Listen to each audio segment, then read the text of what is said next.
Welcome back to Grit Gym. It's the Rachael and Adam Show, the show where we talk about, we basically just pick a topic that everybody seems interested in, or that many people seem interested in, and that we have different perspectives on, that we will completely disagree, and then we have discussion about it. And the number one priority is to seek understanding in the other person's perspective before, so that, because this is one of these things where I think... Well, that's why we call it a discussion, is so that we can... Instead of an argument. Yeah. Yeah, because how many people do you know that they can't be friends anymore because they have differing political views? A lot of people. A lot of people unfriend each other. I know, it's a wild thing. But anyway. Not that this is political. No, not that this is political at all. But today what we're talking about is, should our town get rid of the Halloween parade at their schools? Oh, okay, so we're going to talk about Halloween. It was based off of an article that was I don't know if it was this morning or whatever, but there was a decision made at one of the Iowa City schools that was going to get rid of the parade. So if you're from Iowa City, and I don't know if they do this everywhere else, but it's usually just the kindergartners, they make their way around the entire school in their Halloween costumes, and it's super cute, and it's like... Why would you want to get rid of that? But for their reason was, and it now is back on. They got so many complaints that it's back on. I did go back and read the article. Yeah, I only read about half of it, so yeah. So their reasoning was it encouraged certain students to opt out because of either. I don't know, low income house. It was financial reasons or religious reasons, yeah. Or cultural reasons. I think that was one of them too that they named. Those kind of go together. But it got us on the topic this morning at the gym with some of the other people at the gym, why this would be a thing, or why it should or shouldn't be a thing, and we thought that we'd branch that into. Well, hello. Hello. No, not right now. We thought we'd branch that into kind of a topic of kids and getting tough and building up their ability to... I think the word you're looking for is resourcefulness is what we were talking about. Yeah. Because if it is a financial thing, I think on some level, my perspective is that if you're being inclusive, if you're trying to be inclusive to everybody, that doesn't mean that everybody has to participate. It doesn't mean full inclusion is necessary. Well, and that's even what they said. In it literally said opted out. They opted out. They weren't saying, we don't want.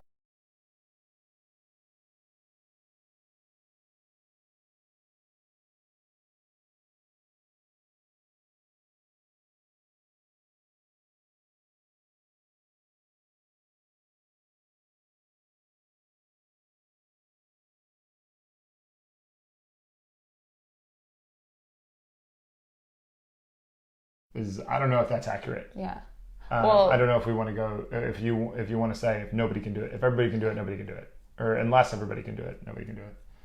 And that's why I thought that this was a perfect example of, people can make that argument about anything, but the Halloween thing is just I just believe that it's such a positive thing for kids at that young age to encourage creativity and resourcefulness and use their imagination. Yeah. And that's what I got out of it when I was little. At some point it was oh, I'm too young for that. But at the same time, I'm too old for that.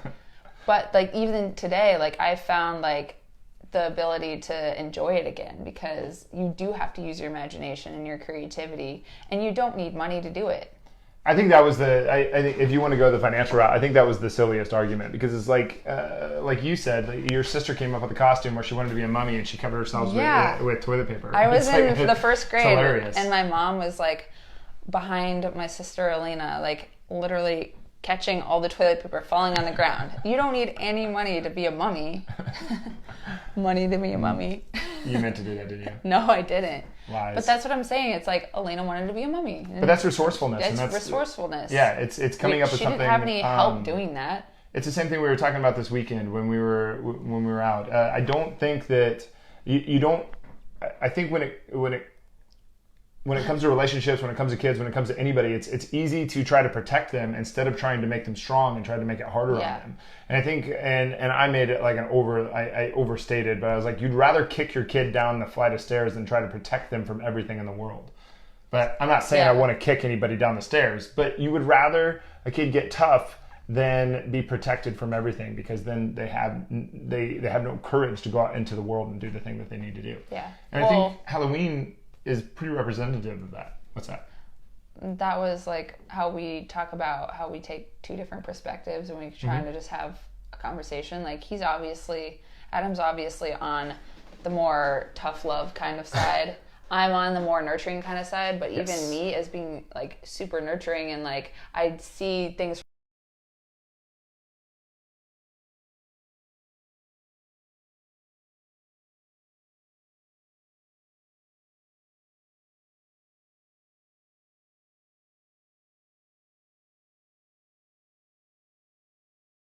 encourages so much more joy than you mean anything if else. If you take it away from all the other kids, if you take it away from all the kids, nobody's gonna be encouraged to step outside their box and get uncomfortable.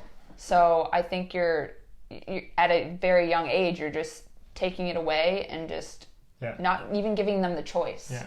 And can we explore like a little bit about Halloween and just like the positives of what Halloween might represent?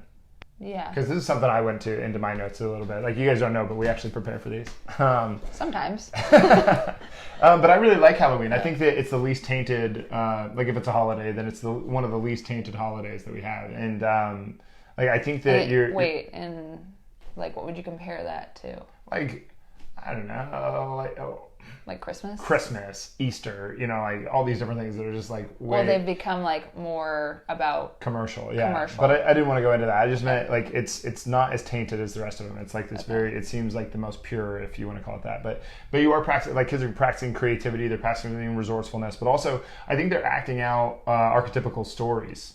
And by that I mean like they're playing the princess, they're playing the knight, they're playing the dragon, and your dragon represents your fears or your unsolved confrontations, and the knight represents like the hero, dashing in to save the day, and like the princess is kind of obvious, like is like the supportive role.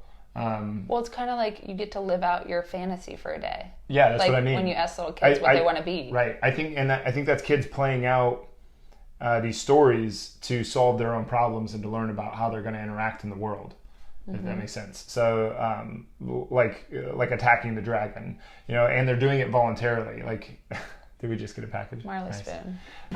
So they're doing it voluntarily, and I think that's the big thing, is that they're going out. Like if you think about what happens on Halloween, it's dark at night and you're putting on costumes and you're going out in the world knowing that there are make-believe monsters out there. And if you look at that monster, it's only as scary as you make it in your mind. So that werewolf coming at you is only as scary as you're making it in your mind. You can realize that's not a werewolf, that's my buddy John. And like I think that's a really good representation of what it's like when you get to be an adult and you go out into the world, and you go out, like the dark represents the unknown, and the monsters that are out there represent the obstacles that you're going to run into, and you're playing out this thing of if I confront my fear of going out and exploring this, then I'm able to, and I play out this role tonight, and then I get a trick that's fun, or I get a treat that tastes good. I get a reward for doing that thing. I think that's like it's a nice way to practice that and to play that out before you become an adult. It's like role playing. Yeah. Or if you think of yourself, if you are the dragon, like you're the werewolf, you're the vampire, you're the scary, you're the scary villain of the night, then you're playing out that portion of your mind that is the evil that's inside of you, like the evil or the bad side of you, most people don't want to acknowledge, but then all of us have. I think the princess is interesting. I mean, like I didn't see my niece Kate. I don't think I saw her not wear some kind of princess attire for like probably at least the first 8 years of her life. Or like Chloe. Chloe didn't wear the princess thing. She went straight. She just carried around a Batman costume. My little sister, she's like 12 years younger than me. But every year for like 3 or 4 years, she had me make her a Batman costume, and it was so cute. Yeah, she wore the Batman. She wanted costume. to be Batman. She wanted to be Batman. Like, and not Batgirl. But like, if you Batman. think about but if you think about what that might have represented to her and why she might have wanted to be Batman, I don't know, because she never watched the cartoon. But like, if you can be somebody else if you can play somebody else, then you're not you, even though you are. Yeah, it's and it gives you a little bit of it lets you it gives you a little bit of courage to go out and express and explore who you might be. Mm-hmm. I think that's pretty healthy for a little kid. Like, I was analyzing this for a long time this morning. I just thought about this for a while. But just be that even for a couple hours. You're just... You're practicing going out into the real world before you actually go out in the real world. Or you're practicing being the evil so that you can acknowledge it in yourself. Because we all have that propensity to evil. Yeah. Okay. I think there's something there. I haven't fully developed my thought around that, but I think that there's something there. And if we deny kids this thing, even take like the simplicity of walking around the school parade. So you take this kid that is eventually going to have to go to first grade, going to have to go to second grade, going to have to go to third grade, and it's going to be scary to move up those levels every time that he goes to school. It's going to be a little bit frightening. It's like, oh, new level, oh, new unknown thing. Well, if you can get them to put on a costume that gives them some ability to be brave, because no one knows who you are. You just get to go through this thing. Yeah, then they get to explore where they're going to go before they actually have to get there. So it's they're more brave by the time they get to second grade, third grade, fourth grade. Well, they're also like showing off like something that they created as and well. That too, yeah. It's like, look how strong I am, and I'm Batman, or whatever. It gives them a little... Well, the most fun costumes I've ever had were the ones where I got to like transform into something. Like, it was really cool. Even when you could see what I was, like when I was Tinkerbell, everybody knew what I was. Those were not as fun as like me transforming. Every time that you say that you were Tinkerbell, the image in my mind is so different than...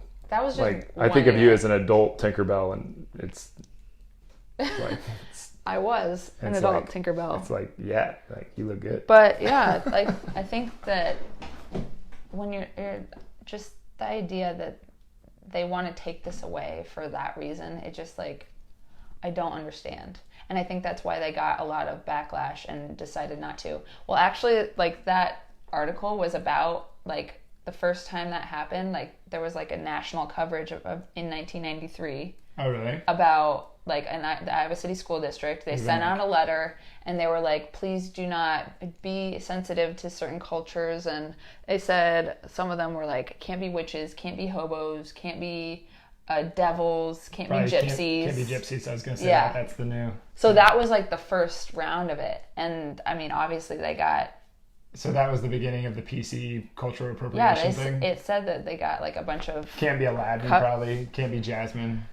I think that's the... I think it's all silly. I think the line between that and this is like... I would venture to guess that the majority of people who are of Middle Eastern descent do not care if you are Aladdin or Jasmine. And I would guess that if you're European descent, like the person who came up with that was probably not the person who should be offended by it. They just it said culturally sensitive, so yeah. I don't know what they were trying to accomplish. I don't know who is offended by a hobo. Hobos, I guess. Yeah. I don't know. I honestly... I don't know. Yeah. But I just... It comes back to, like, what are they missing out on?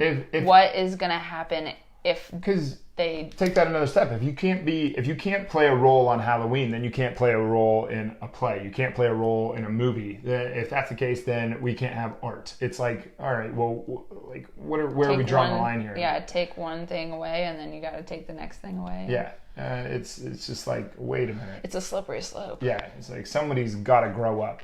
But can we go over feeling welcome? Sure, yeah. Because I think like some of that is like there is a certain perspective here that I do think like it's easy to just throw it all out and say all sensitivity is garbage and everybody should just be mean as hell. No, well that might be your idea. Because like this is where I'm gonna like cross over into your land of feeling. Okay. Because like at Grit Gym you will like if anybody ever did not feel welcome at Grit Gym that would kill me. Mm-hmm. I want everybody to be extremely welcome. I mean, I think on some level, I don't think I ever felt welcome anywhere I went. Like nowhere. Home, family, gatherings, around like people who you thought were your friends, sports, everything where you should have felt welcome, and I never ever did. And so to me, like if somebody comes over to my house or somebody comes into Grit Gym or somebody comes into I want to try to make them feel as welcome as they possibly can. I want you to feel comfortable in my presence. Unless I want you to go away, and then I'm probably just going to ask you, like, please go away. I don't want you here. But I think some of this might come down to people being scared that somebody might not feel welcome.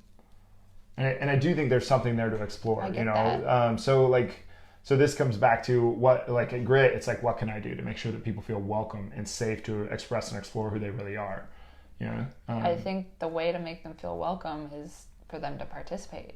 I do too. And like try to understand. So like, what can you do? Like, so if you do have let's say somebody comes in and they're like, I can't afford to go out and buy my kid a Thor costume, or I can't afford, or I'd say like, well, I can't remember. Because like some participation is just not going to be a thing anyway. What if it violates their or culture or maybe they religious just don't beliefs? want Then, to. Yeah, and if that is the case, then like, what are you going to do? You can't do anything about that. But like maybe it's their choice if they don't want to participate. Like an option to like, there's like an after school thing where they can kind of just like sit down and like create something. Like it doesn't really take much to create, I don't know, anything. Like how you were saying, like buy a sheet and be a ghost, or like Elena take No, don't buy a sheet, just use an old one. Or like use a toilet paper ring and be a mummy. Like it doesn't take much. One of the best costumes that I ever had was I borrowed. So my mom worked at like a oral surgery place. So they did surgery for took out people's wisdom teeth, stuff like that. And one of the best costumes I ever did was I was a evil doctor. So I asked her if she could ask her boss. It was like back then it was probably about his same size. If she could bring home like a medical gown and a pair of gloves, and so like those, they just like throw those away. So she said sure. She brought one home, and I wore medical gloves, and I think I tried to make like a little thing that would like go around anyway. Yeah. So and then I poured ketchup all over myself and like smothered it in, so it looked like I had like blood all over me, and then I was like scary doctor. It was pretty for like an 8-year-old, it was pretty elaborate. But it was one of the best costumes I ever had. And I was I think about that, and like that didn't cost any money. Maybe it cost my mom's boss. Maybe she bought it from him, but I bet you it cost them like $2. Even if you didn't have a coat, you could just use like a big white shirt and like make it into whatever. Yeah. I mean, even with the internet, like you can search anything DIY and find it anywhere. Yeah. It doesn't matter what it is. I really don't think that you're limited to whatever. Yeah, I don't think so either. I think you're limited to your own creativity.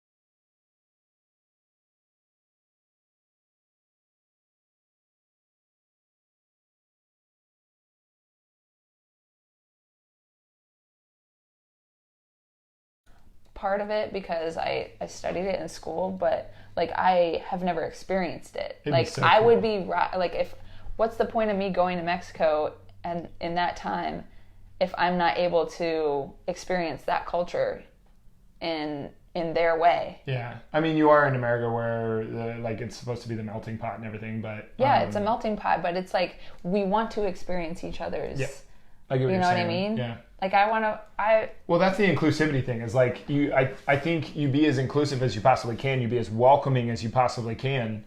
But if somebody still doesn't want to participate in your thing, then I don't like making it mandatory is really silly.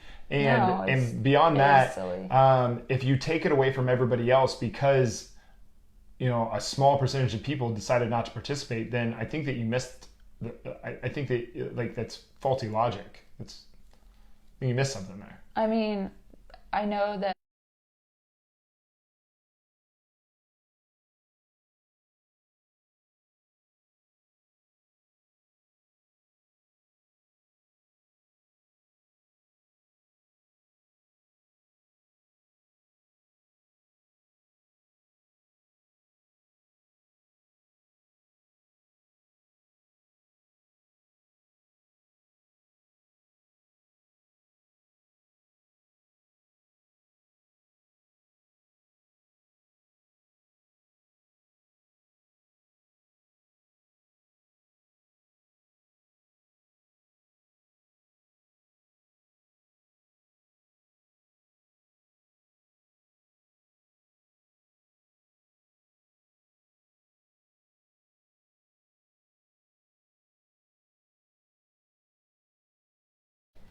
getting as much candy as we possibly could. Yeah. He's like, yeah, we just went to families' houses and walked in and gave you candy. We went to like maybe, I don't know, like maybe 6 to 12 different people's houses that we knew.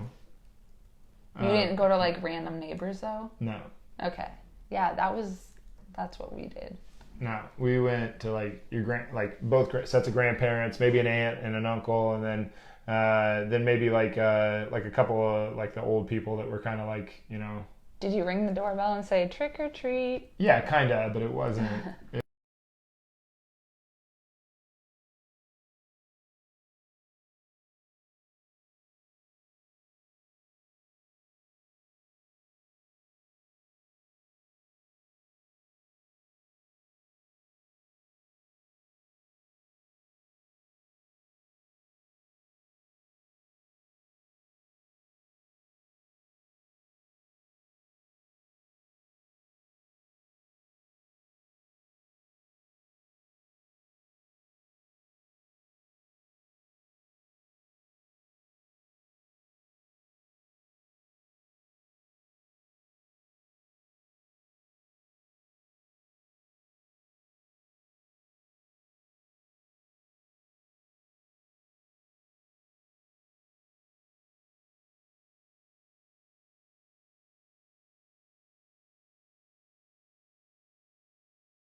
And welcoming as possible. Okay. But the participation thing, I think, is just kind of outrageous. At the same time, I don't want anybody to feel bad. Like, I don't want, I think in their minds, there's like a kid in the corner that's like super sad, but like that kid should be told, like, you know what, like, let's make something. Let's do something. That's what I was going to say too. Is like that's an opportunity. That's not a tragic moment. That's an opportunity. Yeah. Like some of the best. Like if you watch the movie Whiplash, like or you watch like certain almost every sports story has a situation where like Dan Gable got beat. It was probably the worst day of his life. And it went to him like going to and getting a gold medal where nobody scored on him. Like crazy feats of somebody would have came out of just outrageous pain. Like I was crying in the corner because I didn't have a costume. So Tony.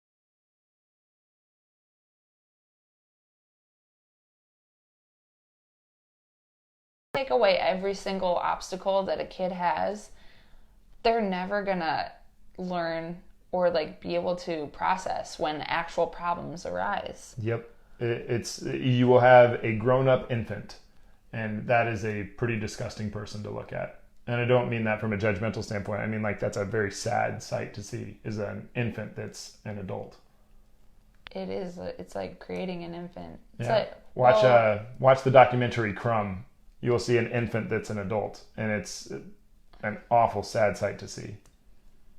Well, you want to empower them to make their own decisions. You don't want to just take away their only their option to do. Yeah, you grow the courage. You don't dampen the fear is going to be there regardless. So you make them strong. And like in that advice, that's me talking to me. Well, you talk to them as an adult, not as like a child. Well, I know, but I mean for everybody, that's across the board. That's like when I say that, every time that I say that on the show, who I'm really talking to is myself. Mm-hmm. Like I try to dampen the fear all the time. Like all the time, I'm like, how do I get away from this fear? Well, it's never going away because I can run as far and as fast as I possibly can when I stop.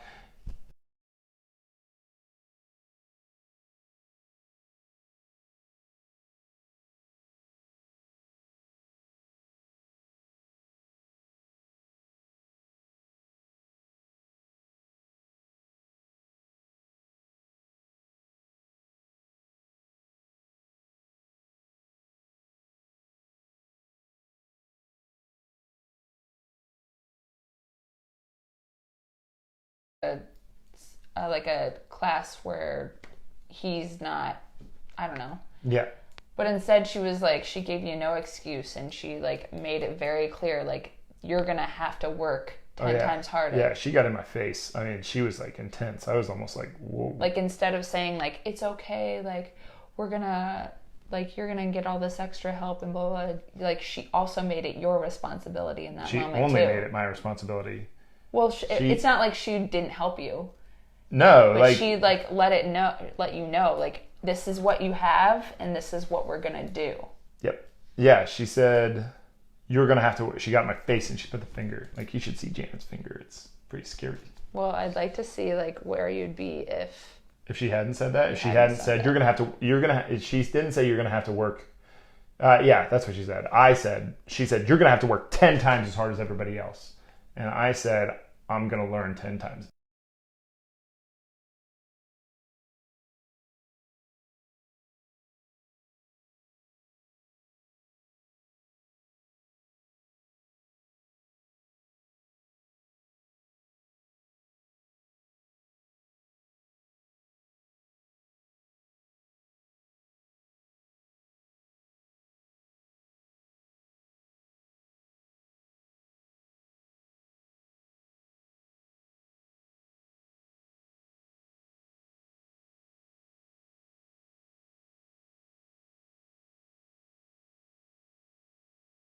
But we'd really like to hear what you